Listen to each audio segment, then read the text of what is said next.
Be wary of the Dutchman, wary of the mighty king. Be wary of their spells, beware of king and ghosts. Be wary of the Dutchman, wary of the mighty king, wary of these old geezers.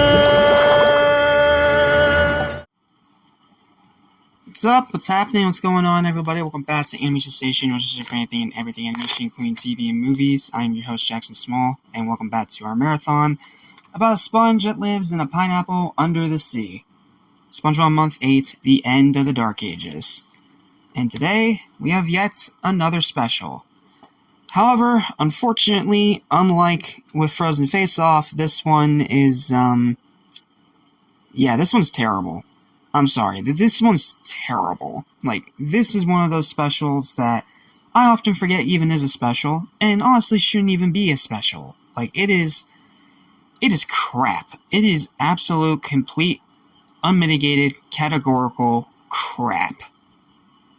So, prepare yourself. It's not going to be a fun review, even though there are some highlights, but trust me, I had to scrape even for that, so let's talk about SquarePants Family Vacation, and then tomorrow we will tackle all of the other vacation-related episodes, which are Patrick's Staycation, which is also terrible, Walking the Plankton, which is okay, Mooncation, which is by far the best one, and Mr. Krabs Takes a Vacation, which is okay. We'll cover all 5 of those episodes tomorrow. But for now, let's talk about SquarePants Family Vacation and why I think it is an absolute pile of trash. Let's start as we did with Frozen Face Off. Let's start with the synopsis. In the beginning of the episode, everybody gets special invitations from SpongeBob promising each the thing they love most in life. For example, SpongeBob says to Mr. Krabs that he will have free money, says to Squidward that he will have a latte sipping contest, and says to Sandy that she will have a science experiment. Everyone goes to his house, only to be surprised and disappointed that they are going to see vacation slides. Yeah, it's that old cliche. Which they do not care about. They are about to leave, but SpongeBob then persuades them back. Then, the actual adventure starts with Patrick squirting cheese fizz on the camera. Wonderful. SpongeBob's parents then pull up and get him and Patrick in. SpongeBob looks at a brochure, and Patrick suggests a game, hide and seek. Patrick gets on the windshield of the boat, and Harold yells, "Egad!" and loses control. They slide and burst into the Outskirts Outlet Mega Mall and Bascar Racing Stadium. Just filler to pad time. Then they fling off the stadium and head straight into space where a floating cow gets hit by them and lands on the moon. Randomness for the sake of randomness without even being interesting. Then they fall back down to Earth and slide down a rocky cliff and back onto the road. Then SpongeBob just suggested they sing a road song. Everyone sings the road song, by far the best part of the episode, and at the end of the song, the engine blows up.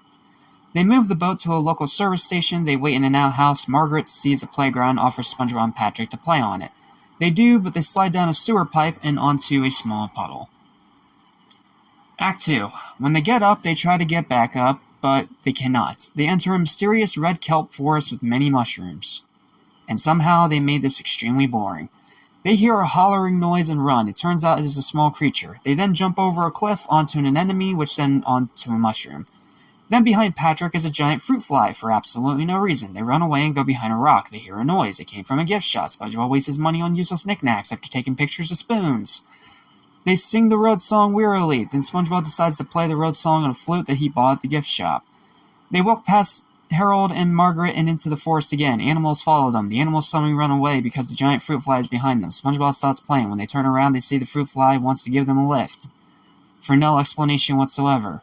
When they turn around, they see the fruit fly that wants to give them a lift, and then sing the Above the Road song, which even they knew it's the best part of the episode, which is why they played it twice. He drops SpongeBob and Patrick off. SpongeBob's parents call him over, but SpongeBob and Patrick fall asleep. Margaret says, "Do something, Harold," while Harold says, "He's your son, Margaret. He's your son," as the episode ends. So, if you couldn't already tell, it's a double-length episode that's nothing but pointless filler, with little to nothing actually memorable about it. Like, I'm sorry, this episode's trash. Like, it's just a whole bunch of filler that leads to nothing. Like, at least with Season 7, as much as I hated it, at least they tried to tell, like, mythical and cataclysmic things with their range trap, Legends of Bikini Bottom. This one, it's just all about the cast having a vacation. It is boring, it is tedious, it is slow, and it is annoying. So is there anything good about the episode? Yes, I found 4 things. 1, the road song. By far the best part of the entire episode, and a genuinely nice song to listen to. And I don't mind the redux of it at the end of the episode either. Then, Patrick getting stuck on the slide is funny. Like I said, I just had to scrape for these highlights, man. I legit had to scrape for them because this episode sucks so bad. Then, SpongeBob takes pictures of the spoons in the gift shop out of everything to take pictures of there. That is just normal SpongeBob, just being blissfully unaware of the actual interesting things in there. Or, if you can see it from a different perspective, it's flanderized, annoying child SpongeBob being a child. And then, the final highlight is that they fall asleep on the playground because they had their adventure before their actual adventure actually ever started. And that's it. That is literally the only things that I can say that are good about this episode. The writing is terrible, the pacing sucks, the jokes are terrible, and outside of those 4 highlights, it is boring. It is so boring, and it should not have been a double-length special. And this being in the same season as Frozen Face-Off just makes me angry, because Frozen Face-Off actually knew how to utilize its time and utilize it well.